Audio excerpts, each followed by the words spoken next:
Right now at noon, one person is dead after a synagogue shooting in California. We'll have the very latest. And Madison has a chance to meet its new all-female school board at a series of meetings. We'll tell you when those meetings will take place. From the Channel3000.com Alert Center, this is News 3 Now at noon.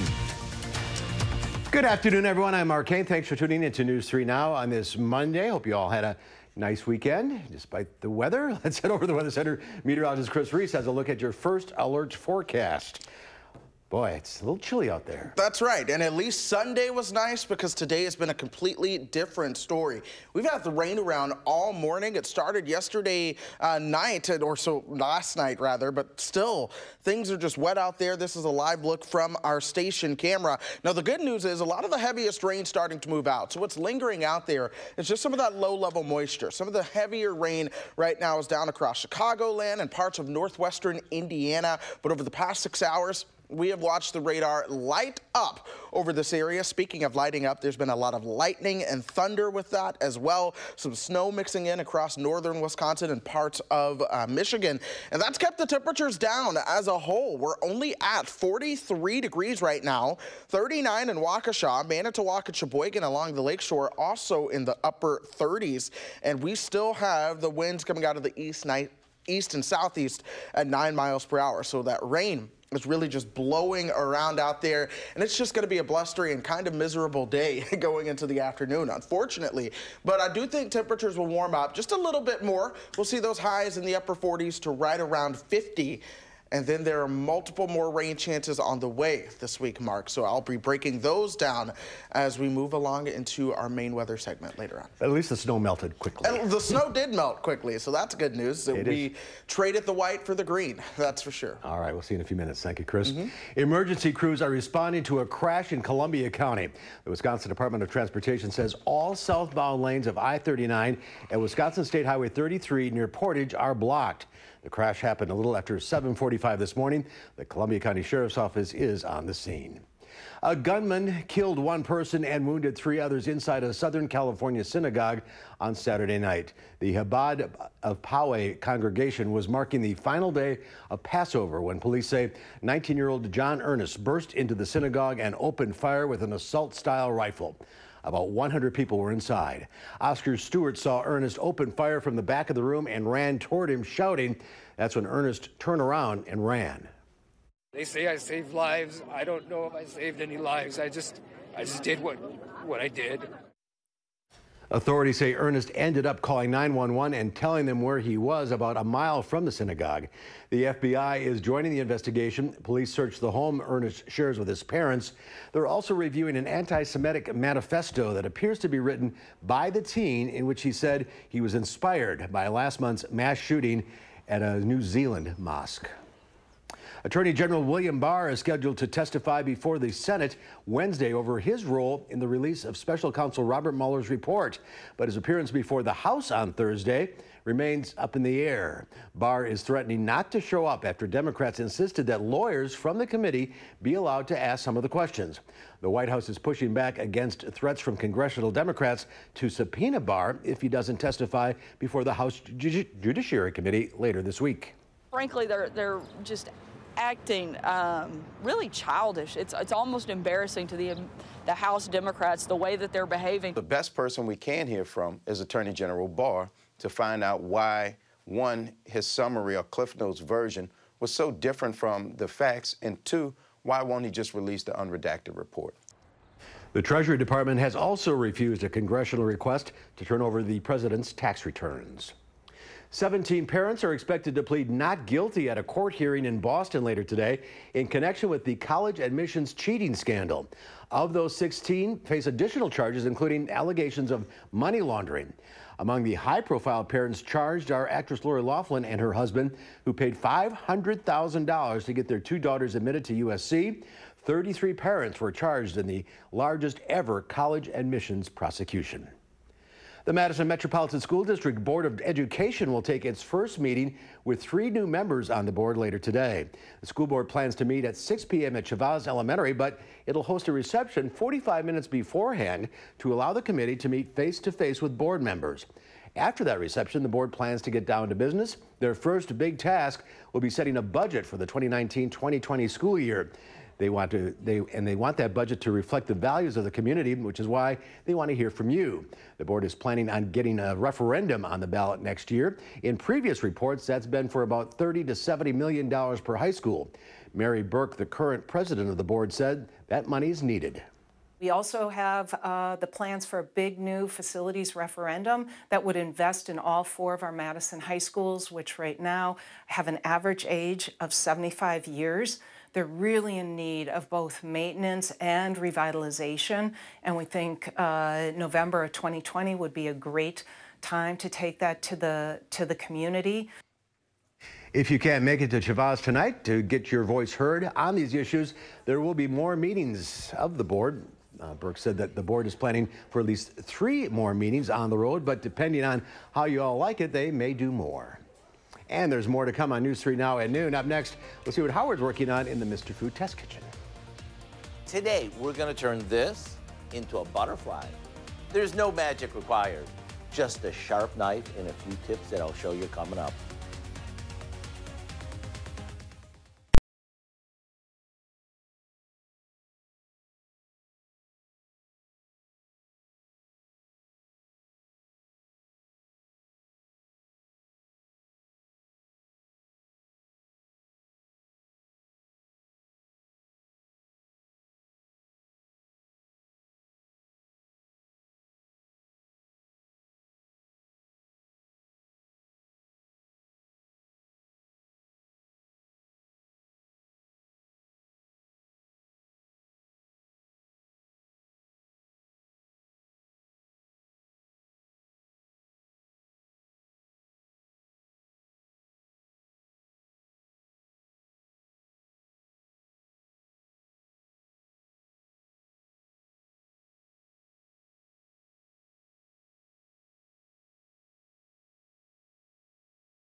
Every day when I go through my emails, I look forward to seeing what types of recipes and tips and tricks that you're looking for.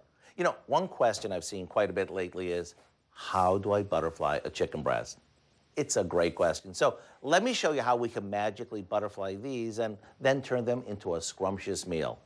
When it comes to butterflying a chicken breast, you want to make sure you start with a nice plump one.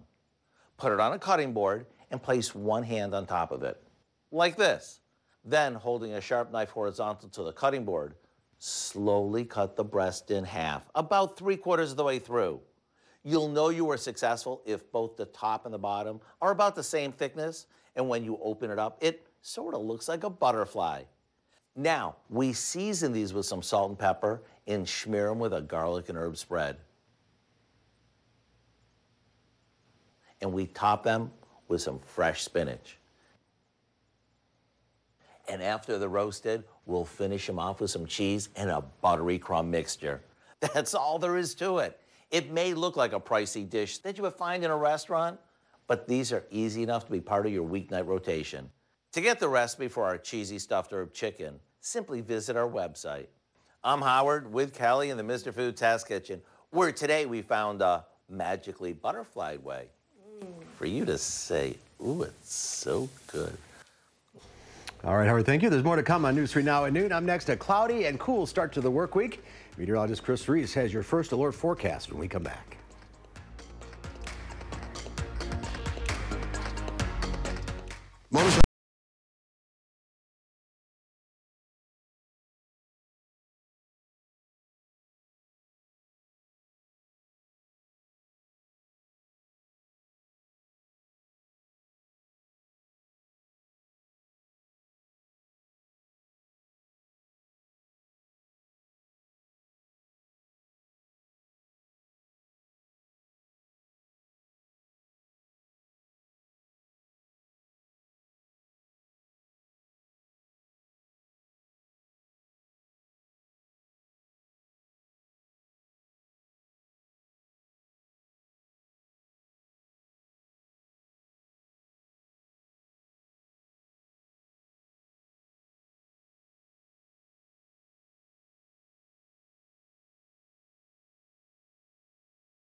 Our call for action phone bank is open right now, ready to take on your consumer issues. And call our hotline.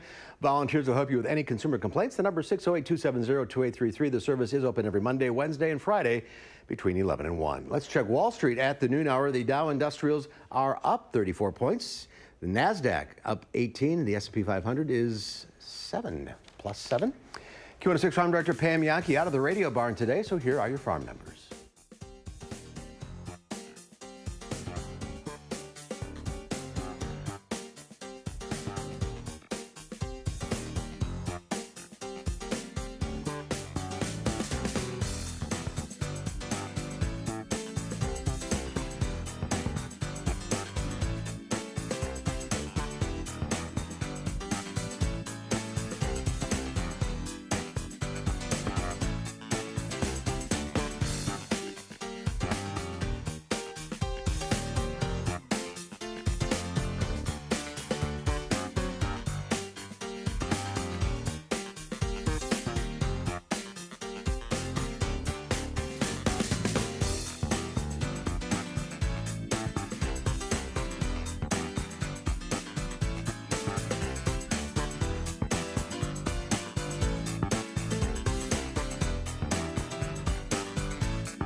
And Pamela will be back tomorrow. Chris Reese is here now with kind of a cool, damp forecast. That's right. Things are going to be cooler and damper, but at least it's not snow out there. In the meantime, though, things are fairly wet over the area. This is a live look from the Edgewater Sky Cam as we speak. Low clouds, kind of hazy, kind of foggy out there. That's going to be the trend as we go throughout the rest of the day. It's been that trend since we woke up this morning. It's keeping temperatures cooler as well. 43 degrees right now. Winds coming out of the east and southeast at 9 miles per hour. There's a wind chill of 38 as we speak. But we've been tracking the showers and thunderstorms right now. A lot of the heaviest action down south of the border near parts of Chicagoland and working your way into northwestern Indiana. Here around Madison, we saw the showers come through. Not a lot in the way of any lightning or thunder, but those showers quickly getting out of here in terms of what you're able to see on radar. A lot of this that you feel outside right now is just low-level moisture that is trapped beneath the clouds. But we did not get a lot of rain. This is just the radar estimate precipitation at about 2/10 to 4/10 of an inch here in Madison. You work your way closer to the border, 1/2 inch to 6/10 of an inch. And then once you get into northern Illinois, that is where the estimated rainfall totals are a lot higher, folks. 1 to 2 inches, and some spots even better than that coming out of Iowa towards Chicago all through the I-88 corridor. So yeah, things have been very wet just to our south, and it's going to be staying wet to our south as we go through the week and even here through the week. In the meantime, temperatures are in the 40s, 43 in town again, 46 in Janesville, St. Monroe, and Mineral Point. You work your way over towards the lakeshore, things are still in the upper 30s, 37 in Manitowoc, 38 as you work your way down towards Sheboygan, Waukesha at 39 right now. Temperatures will warm somewhat as we go through the next couple of hours, but not a whole lot. Generally, we're going to see those highs into the upper 40s and low 50s,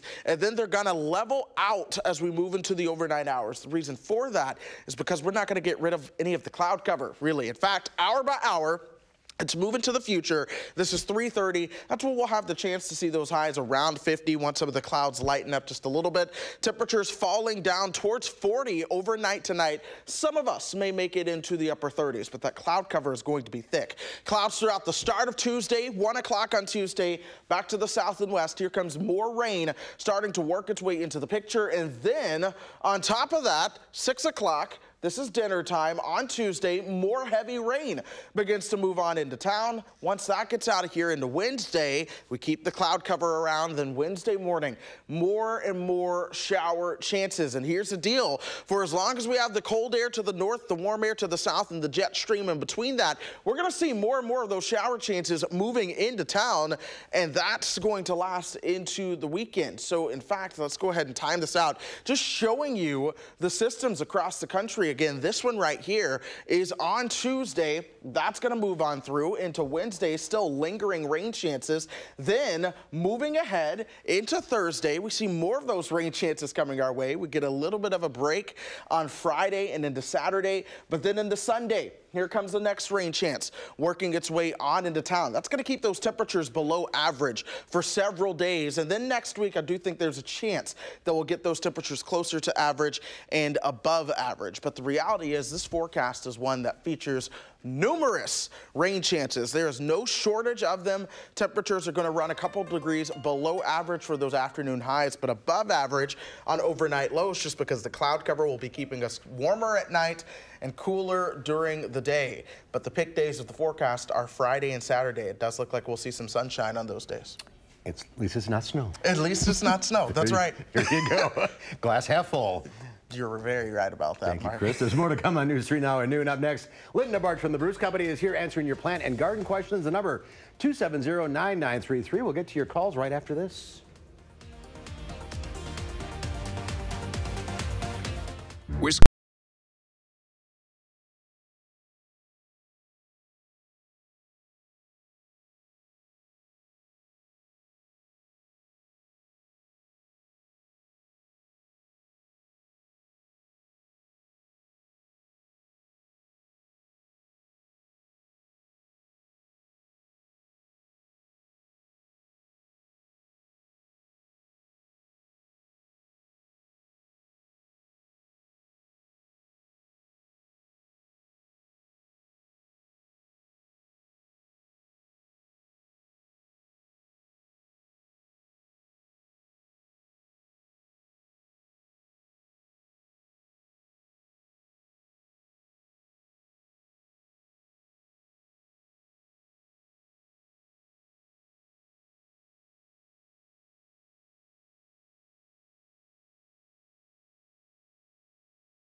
Linda Bartsch from the Bruce Company is here answering your plant and garden questions. Good to see you. Good to see you, Mark. Boy, springtime here. There's a lot of choices out at the Bruce Company right now. This was pretty simple, but lots of a variety of color.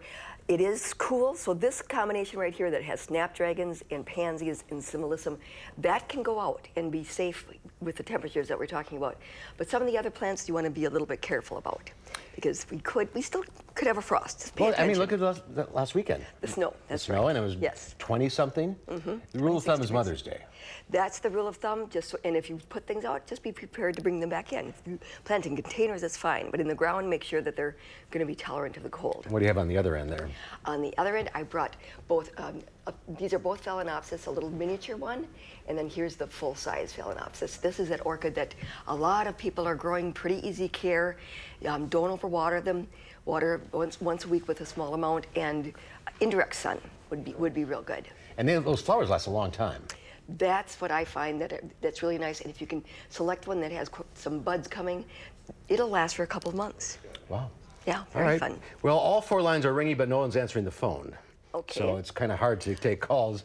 Well, we can talk about pruning. I think that's one of the things that people frequently are asking.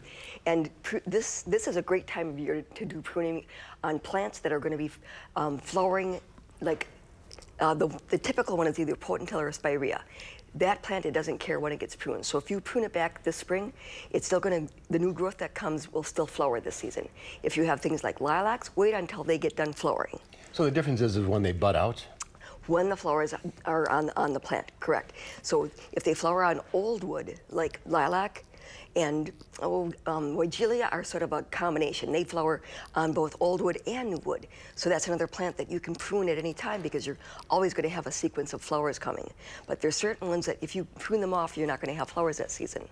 Another plant that you can prune that is very easy to do this time of the year is red twig dogwood. If you have a plant that is not developing nice red branches during the winter, prune out those brown ones this time of the year. Okay, we got some calls cleared now, so we'll go to the phones. We'll start with Stan in Madison. Hi, Stan. How you doing? Good. What's your question? Perennial prairie grasses. Do they have a lifespan? Well, and yes, okay. Is it better to trim them, cut them down in the fall or in the spring? If you are talking about perennial grasses that are hardy here in Wisconsin, especially ones that are native in our prairie, they do not have a lifespan. They will develop sort of dead centers, and so then you have to dig them up, cut that dead center out, and then replant the outer edges. As far as cutting them back, a lot of people like to leave them in the fall because they're ornamental during the winter, and they also provide seeds for birds to take. But this, in the spring, you have to cut them back before the new growth comes, because otherwise, if you do it after the growth comes, you're going to be chopping off all the top, and it won't look very nice. I have a neighbor and he burns them in the spring. You can do that. Oh, that's why prairies are being burned all the time. So the natural way to do it. Yes. All right, we'll go to Jeff now in New Lisbon. Hi, Jeff. Hi, just a quick question for you. Thanks for taking my call. Welcome. We have a large backyard with a lot of trees, and they create a lot of shade, which creates a lot of dirt. We're calling to see if you have some suggestions for a ground cover. We'd like to get something growing back there, but like you said, not much does other than moss. Okay, if you have moss, yes, you probably don't have enough sun for grass, so there are lots of different kinds of ground covers that you can plant.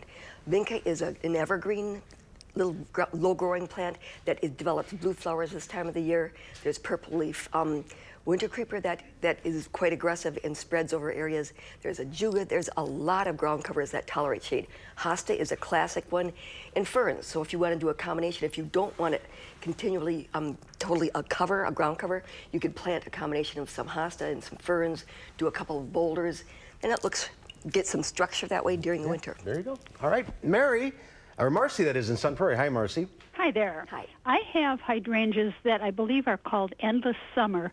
Nevertheless, the tag said don't cut them in the fall because they bloom on both new and old wood. Right. Last summer, I had very few blossoms, but a lot of healthy-looking foliage, and I did not cut them back in the fall. What can I do to encourage blooming?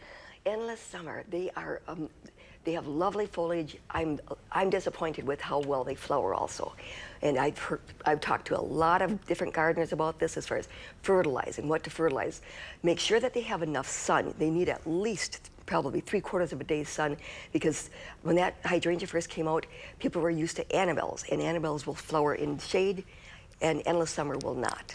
So you're not doing anything wrong, just enjoy the foliage, the few flowers that you get. Don't prune them in the fall. You're doing everything right. It's the plant. All right, if you're on the line, stay there, Linda. We'll talk to you off the air. We'll see you next time. Very good. Here's Chris with the final check of your forecast.